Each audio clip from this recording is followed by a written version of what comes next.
الحمد للہ نحمده ونستعینه ونستغفره ونؤمن به ونتوکل علیہ ونعوذ باللہ من شرور انفسنا ومن سیئات اعمالنا من يهده الله فلا مضل له ومن يضلل فلا هادي له ونشهد ان لا اله الا الله وحده لا شريك له ونشهد ان محمدا عبده ورسوله.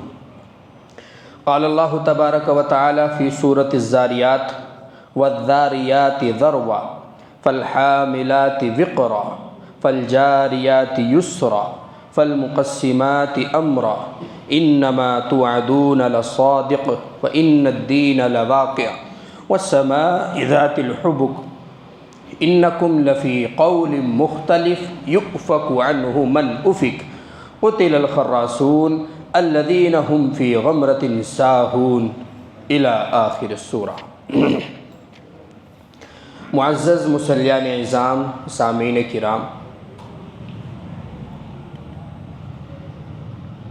یہ سورہ ذاریات آپ کے سامنے جو تلاوت کی گئی ہے 26ویں پارے کی آخری آیت اور آخری سورت اس میں مذکور ہے. اس صورت میں 3 رکوع ہیں اور تقریباً 60 آیتیں ہیں. 60 آیتوں پر مشتمل یہ صورت، اس کے مضامین، اس کے دلچسپ واقعات، اس کی دل فریب تعبیرات، سینٹنسز اور اس کے مختلف خوبصورت، موسٹ اٹریکٹیو، بہت زیادہ جاذب نظر اللہ تبارک و تعالیٰ کے طرز اور بہت زیادہ بندوں کو ڈرانے والی یعنی کہ انذار والی آیتیں اور اللہ تبارک و تعالیٰ کے نیک بندوں کو تبشیر یعنی بشارت دینے والی آیتیں سب مذکور ہیں انہی 60 آیتوں کے اندر.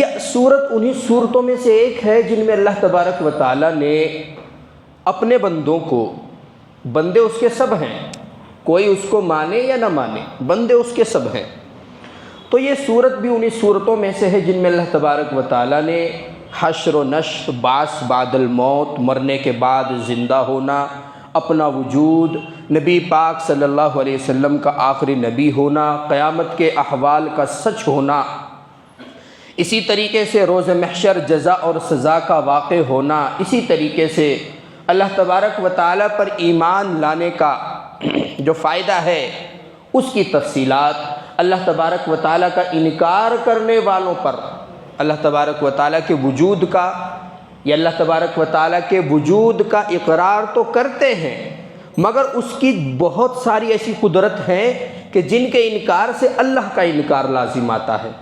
ایسے بھی نمونے ہیں دنیا میں، کہتے ہیں کہ اللہ تعالیٰ تو ہیں کیونکہ دنیا کو چلانے والا تو کوئی ہے بھائی، اتنا بڑا نظام دیکھو چل نہیں سکتا، اقرار کرتے ہیں. ایک ملک میں جب ایک بادشاہ کے سوا کوئی بادشاہ نہیں رہ سکتا، ایک مرتبہ صرف ایک ہی پی ایم رہے گا، 2 نہیں ہو سکتے، ایک ملک میں ایک ہی راشٹرپتی ہو سکتا ہے، 2 نہیں ہو سکتے، تو بھلا اس اتنی بڑی دنیا کے کئی حاکم کیسے ہو سکتے ہیں؟ کوئی تو ہے جس نے ان تمام چیزوں کی تخلیق کی ہے، کوئی تو ہے جس نے اس پوری کائنات کو پیدا کیا. اس بات کو ماننے کے باوجود کیا کہتے ہیں کہ اتنی ساری قدرتیں جو آپ شمار کرا رہے ہو کہ مرنا ہے اور سب کو مرنا ہے اور ایک جھٹکے میں مرنا ہے، پھر اس کے بعد ایک جھٹکے میں زندہ ہونا ہے، یہ بات عقل سے باہر ہے. اس کا ایک چیز کا اقرار اور ایک چیز کا انکار، لیکن ایک چیز جس کا انکار ہے وہ قدرت الہیہ میں سے اہم قدرت ہے اور اس کا انکار اللہ تبارک و تعالیٰ کی ذات کا انکار ہے. جیسے کوئی انسان یہ کہتا ہے کہ میں آپ کو اپنا باپ تو مانتا ہوں، آپ میرے باپ ہیں، آپ میرے فادر ہیں، اس بات کا اقرار کرتا ہے، لیکن دنیا میں آج تک کوئی بھی حکم ایسا نہیں ہے کہ جو اس نے اپنے باپ کا مانا ہو. گالم گلوچ بھی کرتا ہے، بات بڑھ جاتی ہے تو مارتا پیٹتا بھی ہے، اسی طریقے سے ہاتھ بھی اٹھاتا ہے، بے عزتی بھی کرتا ہے، دنیا کے سامنے اس کے عیوب کا تذکرہ بھی کرتا ہے. تو یہ کیسا اقرار ہوا؟ اس کا مطلب تو یہ ہے کہ اس کا جو دعویٰ ہے وہ صرف زبانی ہے، اس کا جو دعویٰ ہے وہ صرف اور صرف اس کی زبان تک محدود ہے۔ تو اسی طرح کچھ لوگ نمونے دنیا میں موجود ہیں جو اللہ تبارک و تعالیٰ کو اثراً مانتے ہی نہیں، یا مانتے ہیں تو اس کی صفات کا انکار کرتے ہیں۔ ایک آدھ صفات اگر کوئی مان بھی لیتے ہیں تو پھر قدرت الہیہ کا انکار کرتے ہیں۔ تو بہت ساری صورتیں، بہت ساری آیات کے بارے میں جو آج تک ہمارے اور آپ کے درمیان ڈسکشن میں تھی، وہ آیات اور وہ صورتیں جو اسی مضمون سے متعلق تھی، آج یہ 26ویں پارے کی صورت ڈسکشن میں اس لیے آئی ہے کہ اس کا مضمون بھی انہی آیتوں سے کے پارے کی جو آیتیں ہیں انہی سے ملتا جلتا ہے۔ تو اس لیے ان آیتوں کو ان آیات سے ملا کر اس مضمون کو ایک ساتھ بیان کر دینا مناسب سمجھا گیا، اس لیے یہ تمام آیتیں آپ کے سامنے ذکر کی گئی۔ سورہ ذاریات بہت اٹریکٹیو اسٹائل سے اللہ تبارک و تعالیٰ نے اس سورت کی ابتدا کی۔ آپ خود اندازہ لگائیں گے، آپ کو خود ٹیسٹ آئے گا، مزہ آئے گا سنتے ہوئے، مزہ آئے گا اس سورت کو اس تفسیر کے سننے کے بعد پڑھتے ہوئے۔ دیکھیے اللہ تبارک و تعالیٰ نے کیسے اس کی ابتدا فرمائی۔ وَالذَّارِيَاتِ ذَرْوًا فَالْحَامِلَاتِ وِقْرًا فَالْجَارِيَاتِ يُسْرًا فَالْمُقَسِّمَاتِ أَمْرًا۔ اللہ تبارک و تعالیٰ نے 4 چیزوں کی قسم کھائی ہے، یعنی کہ ان 4 چیزوں کی قسم کھا کر جو بتلایا ہے وہ بھی اسی صورت کے اندر ہے۔ پہلی صورت اور پہلی آیت، میں قسم کھاتا ہوں ان ہواؤں کی جو گرد و غبار کو اڑا کر لے جاتی ہیں۔ میں قسم کھاتا ہوں ان ہواؤں کی جو گرد و غبار کو اپنے ساتھ اڑا کر لے جاتی ہیں، سپاٹ کر دیتی ہیں زمین کو، اس پر ایک بھی گندگی کا کوئی تنکا نہیں چھوڑتی، ان ہواؤں کی قسم ہے مجھے۔ دوسرے، والحاملات وقرا، قسم ہے مجھے ان بادلوں کی جو وزن کو لے کر چلتے ہیں، ان کی قسم کیوں کھائی جا رہی ہے یہ بھی آیا۔ فالجاریات یسرا، اور قسم ہے ان کشتیوں کی جو آسانی کے ساتھ چلتی ہیں، اور قسم ہے ان فرشتوں کی جو معاملات اور حکم کے مطابق بندوں کے درمیان چیزوں کو تقسیم کرتے ہیں۔ تو اگر آپ دیکھیں 2 چیزیں اس میں ایسی ہیں کہ جو ہمیں آنکھوں سے نظر آتی ہیں، محسوس ہوتی ہیں، 2 چیزیں ایسی ہیں جو آنکھوں سے نظر نہیں آتی۔ تو اس کا مطلب یہ کہ اللہ تبارک و تعالیٰ نے ان تمام چیزوں کی قسم کھائی جو ہم دیکھتے ہیں، اور ان تمام چیزوں کی قسم کھائی جن کو ہم نہیں دیکھ پاتے۔ اسی لیے 5ویں کلمے میں ہمارا اقرار ہے کہ میں اقرار کرتا ہوں اور ایمان لاتا ہوں ان تمام چیزوں پر جن کو میں نہیں جانتا، اور ان تمام چیزوں پر جن کو میں جانتا ہوں۔ انا اعلم به تبت عنه وتبرأت من الكفر والشرك والكذب والغیبہ والبدع والنمیمہ والفواحش والبہتان والمعاصی كلها، یہی تو اقرار کرتے ہیں ہم کلموں کے اندر۔ تو اللہ تبارک و تعالیٰ نے 2 ایسی چیزوں کی قسم کھائی ہے جو آسمان میں ہے، 2 ایسی چیزوں کی قسم کھائی جو زمین میں ہے، یا یہ کہہ لیجئے کہ زمین اور آسمان کے درمیان میں جو بادل چلتے ہیں ان کی قسم کھائی۔ تو گویا کہ زمین سے لے کر آسمان تک پوری مخلوقات کی قسم کھائی، اور ان میں ہونے والے تغیرات کی قسم کھائی۔ قسم کھا کر کیا کہتے ہیں؟ انما توعدون لصادق، جس کا تم سے وعدہ کیا جا رہا ہے وہ سچی بات ہے۔ اللہ تبارک و تعالیٰ کو کیا ضرورت تھی قسم کھانے کی؟ اللہ تبارک و تعالیٰ تو ایک دم سے سمجھا بجھا کر ایک ہی مرتبہ میں کلیئر کر کے جو اس کو مانتا ان کو جنت میں، جو نہیں مانتا ان کو جہنم میں ڈال سکتے تھے، لیکن نہیں۔ حجت تام کرنے کے لیے کلام پاک کی آیتوں سے، ان کے طرز سے سمجھ آتا ہے کہ اللہ تبارک و تعالیٰ بہت ہی زیادہ مہربان ہے بندوں پر۔ فوراً سے ایک دم سے فیصلہ نہیں کیا، جگہ جگہ جگہ جگہ ایک صفحہ بھی ایسا نہیں گزرتا جس میں اللہ تبارک و تعالیٰ یہ نہ کہتے ہوں، یہ نہ سمجھاتے ہوں کہ بھائی یہ جو دنیا ہے جس میں تم زندگی گزار رہے ہو، جس کو سب کچھ سمجھ رہے ہو، یہ نتھنگ، یہ کچھ نہیں ہے۔ توبوا الی اللہ توبۃ نصوحا، اللہ تبارک و تعالیٰ کی طرف لوٹ کر آ جاؤ۔ ایک بھی کوئی صورت، ایک بھی کوئی مضمون، ایک بھی کوئی پارہ اور ایک بھی کوئی منزل کلام پاک کی ایسی نہیں ہے جس میں یہ مضمون ٹھوک ٹھوک کر بیان نہ کیا گیا ہو۔ تو یہ رد ہو گیا اور زور اور فورس ہو گیا ان لوگوں پر جو آخرت کا انکار کرتے ہیں کہ جس چیز کا تم سے وعدہ کیا جا رہا ہے وہ سچ ہے۔ اور قسم کس لیے کھائی؟ اس لیے کھائی کہ زمین اور آسمان میں جو تغیرات ہو رہے ہیں ان کو تم اپنی آنکھوں سے دیکھ رہے ہو۔ ہوا ہے، ٹھیک ہے تم اس کو نہیں دیکھتے ہو، لیکن جب چلتی ہے تو تمہیں لگتی ہے، تم محسوس کرتے ہو، اور اس کو کوئی بھی چلانے والا نہیں۔ جہاں جہاں پر ہوا کی ضرورت ہے وہاں وہاں پر ہوا ہے۔ کمال کی بات دیکھیے، دنیا میں جہاں پر ہوا کی ضرورت ہے وہاں ہوا ہے، اور دنیا سے اوپر اٹھتے چلے جائیے ہوا بالکل ختم ہے۔ اور آ کہاں سے رہی ہے؟ اوپر سے آ رہی ہے، اور اوپر ہی ہوا نہیں ہے۔ یہ اللہ تبارک و تعالیٰ کی قدرت کی نشانی دیکھیے۔ اسی لیے کوئی بھی انسان پرماننٹ اور مستقل طور پر جا کر چاند پر نہیں رہ سکتا، ہوا میں بیچ میں لٹک نہیں سکتا، اپنا گھر فضا میں بنا نہیں سکتا۔ کیوں؟ ہوا ہی نہیں ہے، پانی کا انتظام نہیں ہے، بود و باش کا کوئی بھی سبب ایسا نہیں جس کو اختیار کیا جا سکے۔ تو ان تمام چیزوں کو تم مانتے ہو، ان تمام تغیرات کو تم مانتے ہو۔ ان کو کس نے پیدا کیا تمہیں کسی کا کوئی علم نہیں ہے۔ تم کہتے ہو کہ یہ انبلیویبل تھنگس ہیں، یہ ایسی چیز ہے جن پر ایمان تو ہے لیکن پیدا کیسے ہو رہی ہیں پتہ نہیں، وی ڈونٹ نو۔ تو جب یہ تمام چیزیں تمہارے سامنے ہیں تو ایک چھوٹی سی چیز کا اقرار کرنے میں تمہیں کون سی موت آتی ہے؟ صرف اس چیز کا اقرار کہ دنیا ختم ہوگی، آخرت میں تمہاری پیشی ہوگی اور تمہارا حساب ہوگا۔ آگے اللہ تبارک و تعالیٰ فرماتے ہیں وَإِنَّ الدِّينَ لَوَاقِعٌ، اور جزا اور سزا تمہارے اعمال کے اعتبار سے واقع ہونے والی ہے، اس سے تم بچ نہیں سکتے۔ اور یہ کلام پاک کی آیات ہی سے نہیں، حضور پاک صلی اللہ علیہ وسلم کی احادیث ہی سے نہیں، یہ عقل سے بھی ثابت ہوتا ہے کہ تمام لوگوں کی کالی کرتوتوں کا اور وائٹ کرتوتوں کا حساب ہونا چاہیے۔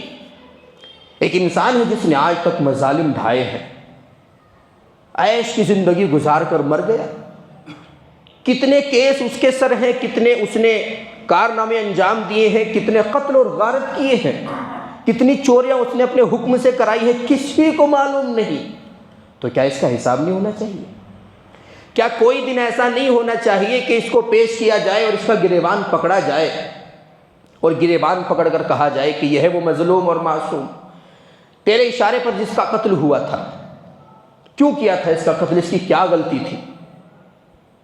تو کیا کوئی ایسا دن نہیں ہونا چاہیے؟ تو عقل میں بھی آتی ہے بات کہ یقیناً ایسا دن ہونا چاہیے، کیونکہ قیامت خود بتائے گی قیامت کیوں ضروری تھی، قیامت کیوں آئے گی وہ تو قیامت خود بتائے گی۔ جب زمین پر فساد پھیل جائے گا، انصاف کی بات کرنے والا کوئی نہیں رہے گا، تو پھر اللہ تبارک و تعالیٰ کو بھی اس امت میں کوئی انٹرسٹ نہیں رہے گا۔ تو اس لیے موقع ہے، آخری نبی کی آخری امت آخری مراحل سے گزر رہی ہے۔ بہت سارے علماء کرام کا کہنا ہے کہ آئندہ 100 یا 150 سال کے اندر اندر خاتمہ یقینی ہے۔ آپ اس بات کو مت اترائیے اور اس بات کو مت سوچیے کہ بہت زمانہ بچ رہا ہے قیامت میں۔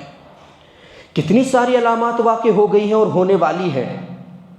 اور یقین دیکھیے ان یہودیوں کا جو رات دن مسلمانوں پر مظالم ڈھا رہے ہیں کہ انہوں نے احادیث مبارکہ پڑھ کر، احادیث سے رہنمائی حاصل کر کے جب اس نتیجے پر پہنچے کہ دجال فلاں فلاں جگہ ہے، ادھر سے نکلے گا، تو انہوں نے اسی طرف رخ کر لیا، راستے ہموار کرنا شروع کر دیے، دجال کی تلاش میں نکل گئے اور سرچ چل رہی ہے کہ وہ کہاں ملے گا۔ کس لیے؟ اس لیے کہ وہ کچھ دن کے لیے اسلام کا اور اہل اسلام کا خاتمہ کرے گا۔ جبکہ حدیث کے دوسرے اجزاء اس بات پر بھی دلالت کرتے ہیں کہ اس کے نکلنے کے بعد ٹھیک ہے اللہ تبارک و تعالیٰ کے جو کمزور ایمان والے بندے ہیں وہ اس کے جھانسے میں آئیں گے، لیکن خاتمہ اس کا بھی ہوگا، خاتمہ اس کے ماننے والوں کا بھی ہوگا، اور بہت جلدی، یہ سب کچھ ہی سالوں کے اندر ہوگا۔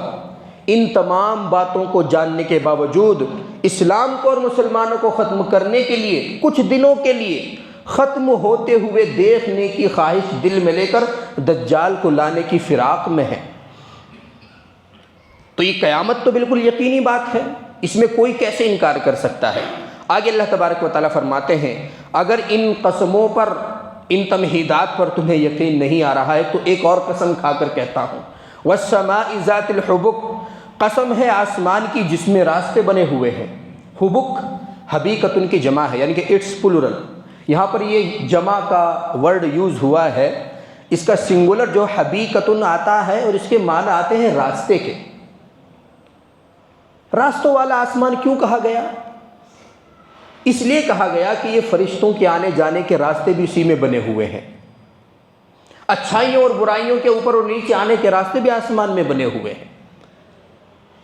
اور اس لیے کہا گیا کہ آسمان ہی میں جنت ہے اور آسمان میں دروازے ہیں۔ اب اگر کوئی آخرت کا انکار کرتا ہے تو اس کے لیے وہ دروازہ بند، اور جب آسمان کا دروازہ اس کے لیے بند تو جنت تک رسائی ناممکن۔ کتنی لطیف انداز میں اللہ تبارک و تعالیٰ نے سمجھایا۔ دیکھیں غور کیجئے اسٹائل کیا ہے، وَالسَّمَاءِ ذَاتِ الْحُبُكِ، میں قسم کھاتا ہوں راستوں والے آسمان کی۔ صرف قسم کھائی ہے، لیکن مفسرین نے جو نکات بیان کیے ہیں کہ راستوں والا آسمان اس لیے کہا گیا کہ اس میں جنت تک پہنچنے کا راستہ ہے۔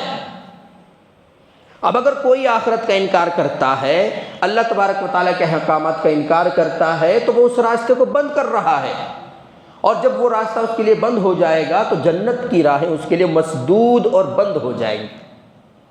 اِنَّكُمْ لَفِي قَوْلٍ مُخْتَلِفٍ، قسم کھا کر کیا کہتے ہیں؟ تم جھگڑے میں پڑے ہوئے ہو، اب تک آپس میں لڑ رہے ہو، کوئی اللہ تبارک و تعالیٰ پر ایمان لا رہا ہے، کوئی نہیں لا رہا ہے۔ ایسا کیوں کر رہے ہو؟ جب اتنی ساری قدرت کے مناظر تم نے اپنی آنکھوں سے دیکھ لیے ہیں تو پھر انکار کی کیا بات ہے؟ کیوں حضور صلی اللہ علیہ وسلم پر اور میرے نبی پر طرح طرح کے الزامات لگائے جا رہے ہیں؟ کیا وجہ ہے؟ یؤفک عنہ من افک۔ اور اس سے یعنی کہ قرآن سے، حضور صلی اللہ علیہ وسلم سے وہی شخص پھرتا ہے جس کی قسمت میں اللہ تعالیٰ نے پھرنا لکھ دیا ہے۔ اگر کوئی یہ کہتا ہے کہ میں انکار کرنے والا ہوں تو یہ اس کی بدبختی نہیں، اللہ تبارک و تعالیٰ نے خود اس کو ایکسیپٹ نہیں کیا، اللہ تبارک و تعالیٰ نے خود اس کو قبول نہیں کیا اپنے ایمان کے لیے۔ اگر وہ ہوشیار سمجھتا ہے تو یہ اس کے لیے ہوشیاری کی نہیں، اس کے لیے ڈوبنے اور مرنے کا مقام ہے۔ آگے اللہ تبارک و تعالیٰ فرماتے ہیں قتل الخراصون، بیتو کی بات کرنے والوں کا ستیہ ناش ہو، اندازے سے من گھڑت باتیں کرنے والوں کا برا حال ہو، لعنت ہو ان پر۔ بہت سے لوگ ہوتے ہیں اندازے سے بات کرتے ہیں، یہاں پر اگرچہ کافر مراد ہیں، جو لوگ کہتے تھے کہ یہ تو اللہ تبارک و تعالیٰ کا کلام نہیں ہے، ان ھذا لسحر مبین، جادو ہے۔ کبھی حضور صلی اللہ علیہ وسلم کو کہتے تھے ساحر او مجنون، یا تو جادوگر ہے یا تو پھر مجنون ہے۔ ثم نظر ثم عبس وبصر ثم ادبر واستکبر فقال ان ھذا الا سحر یؤثر۔ ولید بن مغیرہ کا جو واقعہ ہے، گھمنڈ کیا، تکبر کیا، اپنے قوم کا سردار تھا اور فیصلہ اس کے اوپر چھوڑ دیا گیا تھا کہ محمد کے بارے میں جو فیصلہ تمہارا ہو وہ منظور ہے ہمیں۔ تو اس نے کیا کیا؟ گھمنڈ میں، تکبر میں چہرہ گھمایا، چہرہ گھما کر پھر کہنے لگا ان ھذا الا سحر یؤثر۔ مجھے تو یہ کوئی گھڑا ہوا کلام معلوم ہوتا ہے، جادو کلام معلوم ہوتا ہے، اس کو جو سنتا ہے اس پر جادو ہو جاتا ہے۔ تو اس طرح کے اندازے سے باتیں کیوں کہتے ہو؟ تمہارا ناش ہو، تمہارا ستیہ ناش ہو، تمہارا بیڑا غرق ہو۔ یہ کون کہہ رہے ہیں؟ اللہ تبارک و تعالیٰ۔ الذین ھم فی غمرۃ ساہون، اور یہ اپنی گمراہی میں اندھے ہوئے جا رہے ہیں۔ یسألون ایان یوم الدین، یہ پوچھتے ہیں کہ بدلے کا دن کب ہے؟ ضرورت کیا ہے بدلے کا دن کب ہے کی؟ صرف انکار کے لیے؟ جواب دیکھیں کتنا انٹرسٹنگ ہے۔ یسألون ایان یوم الدین یوم ھم علی النار یفتنون۔ اللہ تبارک و تعالیٰ نے یہ نہیں کہا کہ 2090 یا 2192 یا 2394 کو قیامت آئے گی، یہ نہیں کہا، وقت نہیں بتایا۔ کیا کہا؟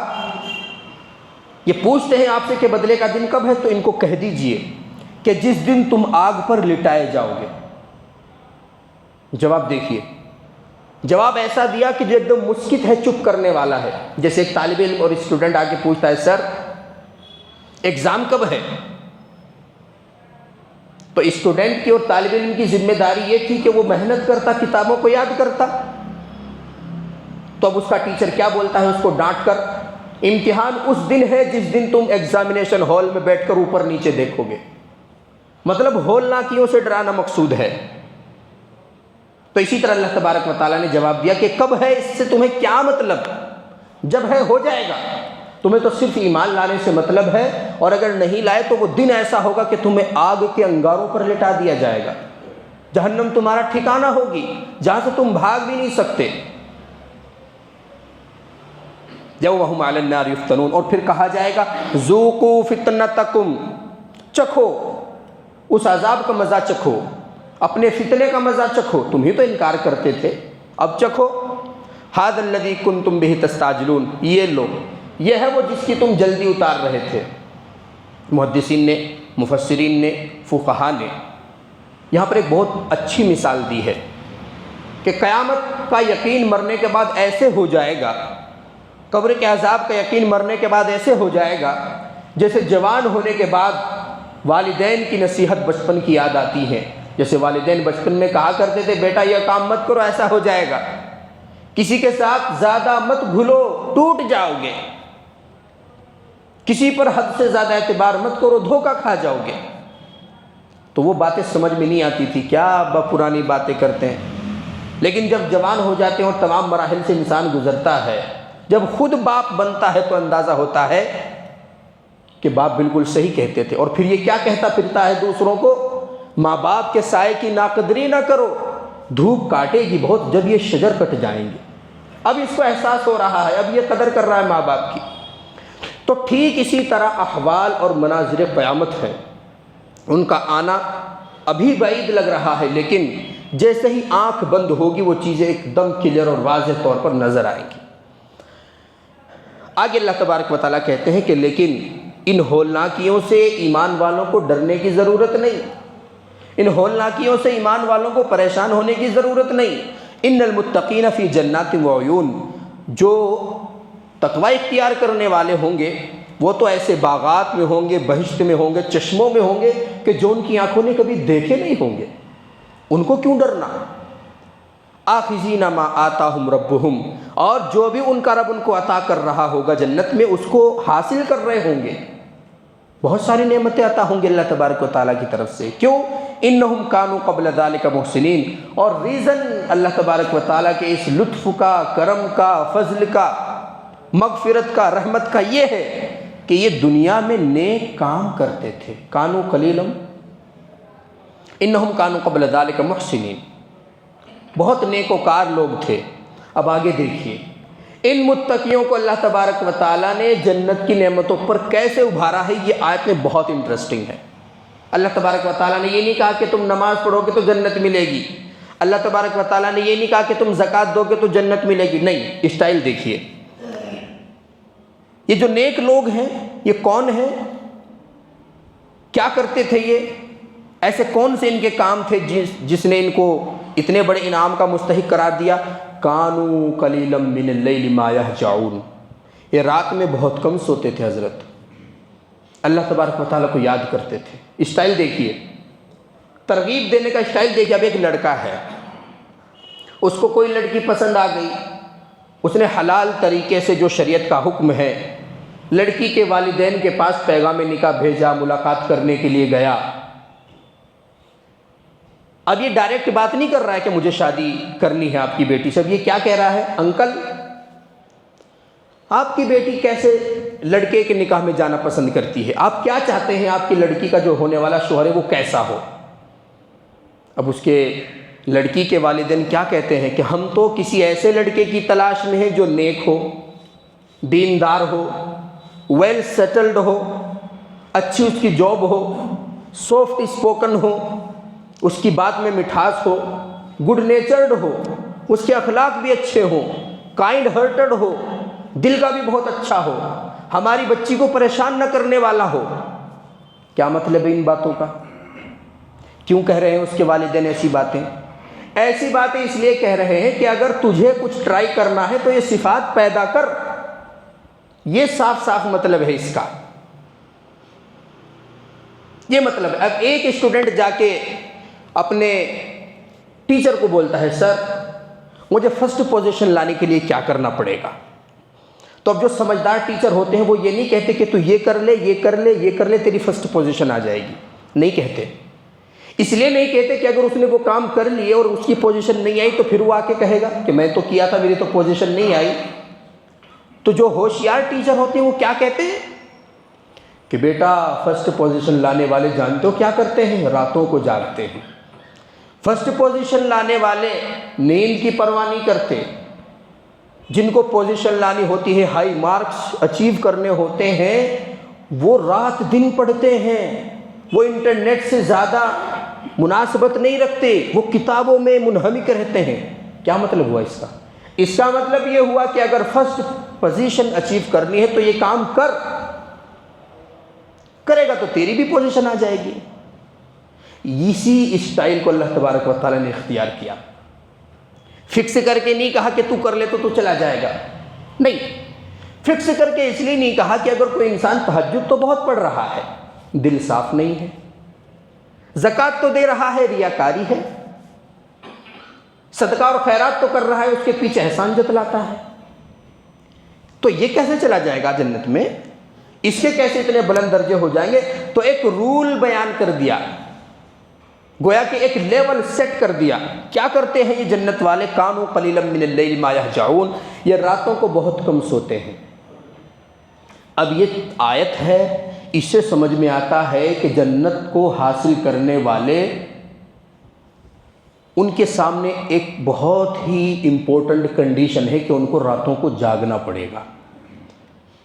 اور اکثر مفسرین نے، صحابہ کرام نے اس کی یہی تفسیر کی ہے، لیکن بہت سارے بعد کے صحابہ کرام، تابعین، تبع تابعین اور محدثین نے کہا ہے کہ آیت کا مطلب یہ نہیں ہے۔ رات کے اکثر حصے تک بھلا کون جاگ سکتا ہے؟ اگر رات میں 12 گھنٹے ہوتے ہیں تو 7-8 گھنٹے جاگ کر عبادت کون کر سکتا ہے؟ رات دن دنیا کی گردش میں پھرتا ہے، دن بھر کاروبار کی ٹینشن دماغ میں رہتی ہے، تو بھلا 9 یا 10 گھنٹے کون عبادت کرے گا؟ آیت کا مطلب یہ ہے کہ رات کا ایک حصہ ایسا بھی ہوتا ہے جس میں وہ سوتے نہیں ہیں۔ اب مطلب بالکل ٹھیک ہے۔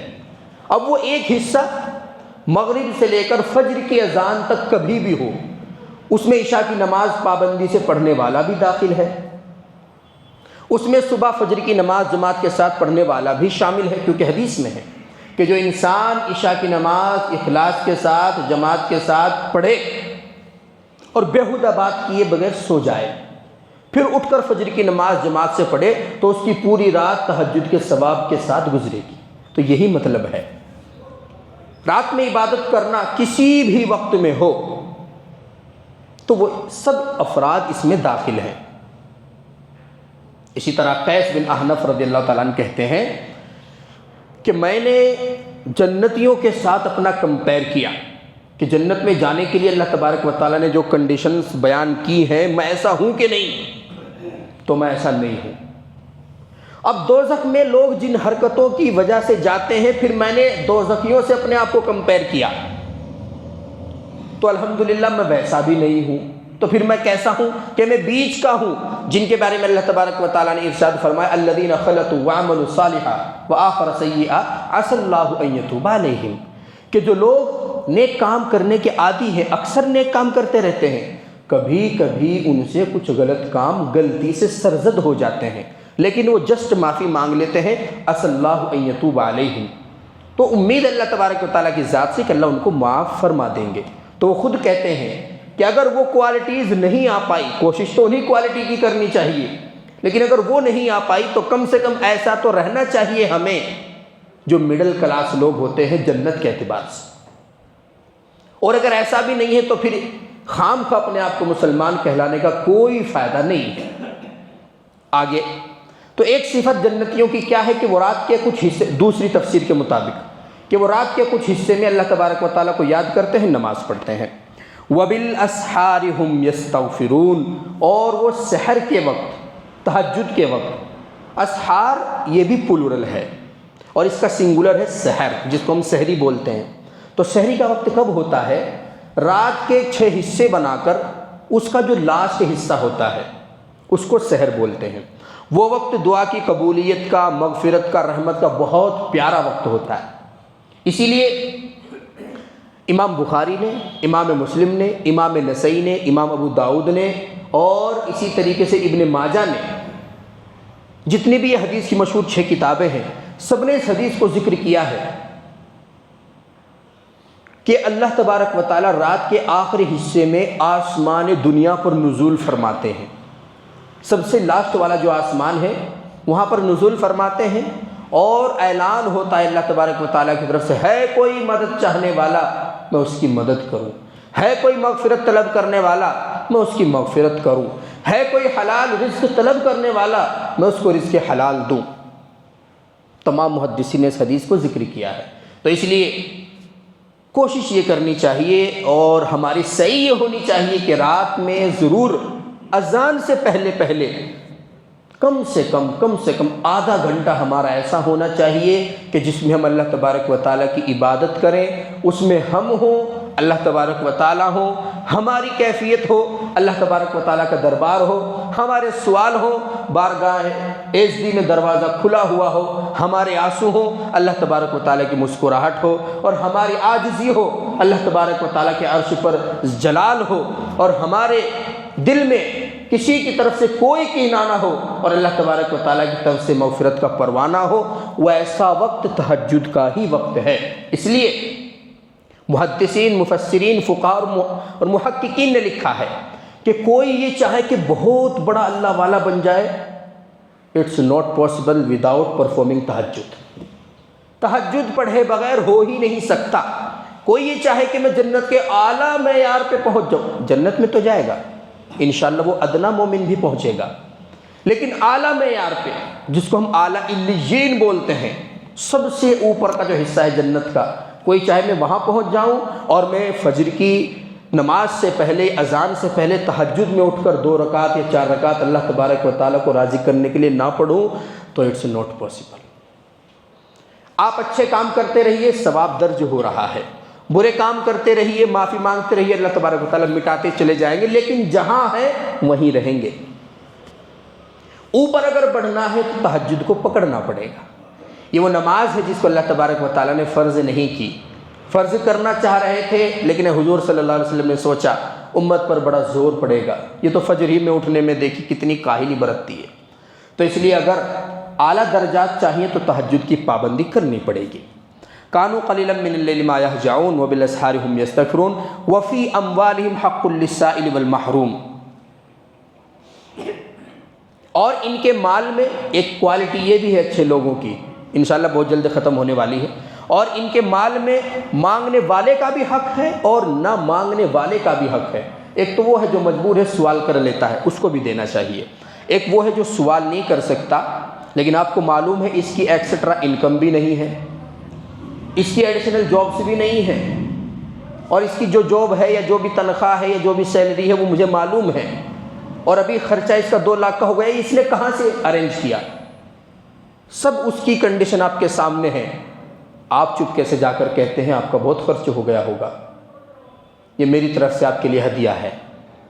اس کو بولتے ہیں محروم شخص کی مدد کرنا. ایسے شخص کی مدد کرنا جو سوال نہیں کرتا، خود ان کو تلاش کر کے ان کو دینا، یہ لوگوں کی خاصیت ہے. صدقہ تو بہت لوگ کرتے ہیں، ایسے لوگوں تک پہنچانا جن کو ضرورت ہے. اور دیکھیں اللہ تبارک و تعالیٰ کا اسٹائل کیا ہے، وفی اموالہم حق، ان کے مال میں حق ہے. یعنی کہ مطلب یہ کہ یہ دیتے ہیں تو احسان نہیں جتلاتے، یہ سمجھ کے دیتے ہیں کہ بھئی ہمارے مال میں غریبوں کا حق تھا تو ہم نے ان کو دے دیا، تو اس میں ہمارا کیا بھی احسان نہیں ہے. اب میرے ذمے کسی کے 1 لاکھ روپے ہیں، جس کے تھے میں نے اس کو پہنچا دیے، تو میں نے اس پر کیا احسان کیا؟ میرے دماغ میں احسان کا ایک ذرہ بھی نہیں گزرے گا. تو یہ لوگ اس طرح صدقہ کرتے ہیں کہ صدقہ دینے کے بعد احسان کی سوچتے بھی نہیں. وہ جو کہتے ہیں کہ نیکی کر دریا میں ڈال، تو اس طرح سے ان کی خصوصیت ہے. وفی الارض آیات للموقنین، اور زمین میں بھی بہت ساری نشانیاں ہیں یقین رکھنے والوں کے لیے. زمین میں بھی آسمان میں بھی بہت ساری. اب آگے جو آیات ہیں وہ ایک آیات بہت جامع ہے، بہت تفسیر اور تفصیل اپنے اندر لیے ہوئے ہیں. انشاءاللہ ان کی تفسیر اگلے ہفتے زیر بحث آئے گی. تب تک کے لیے اللہ تبارک و تعالیٰ سے دعا کریں کہ جتنا کچھ پڑھا ہے اس میں جو بھی کچھ سمجھ آیا اللہ تبارک و تعالیٰ اس پر عمل کرنے کی توفیق عطا فرمائے۔ خاص طور سے تہجد کی نماز کا ذکر آیا اور صدقے کو چھپا کر دینے کا ذکر آیا۔ اسی طریقے سے روز محشر الحمدللہ اس پر ہمارا یقین ہے، قیامت پر الحمدللہ اس پر ہمارا یقین ہے۔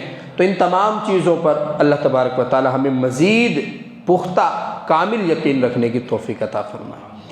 دعا فرما لیجئے، درود شریف پڑھ لیجئے۔ الحمدللہ رب العالمین والعاقبۃ للمتقین والصلاة والسلام علی سید الانبیاء والمرسلین، اللہم صلی علی محمد وعلی آل محمد، اللہم صلی علی محمد وعلی آل محمد وعلی آلہ واولادہ وعلی المؤمنین والمؤمنات الی یوم القیامہ۔ مولا کریم ہمارے تمام صغیرہ کبیرہ گناہوں کو معاف فرما، جو پریشان حال ہیں سبوں کی پریشانیوں کو دور فرما۔ مولا کریم شیطان کے مکر و فریب سے، اس کی مکر تدبیر سے ہماری حفاظت فرما۔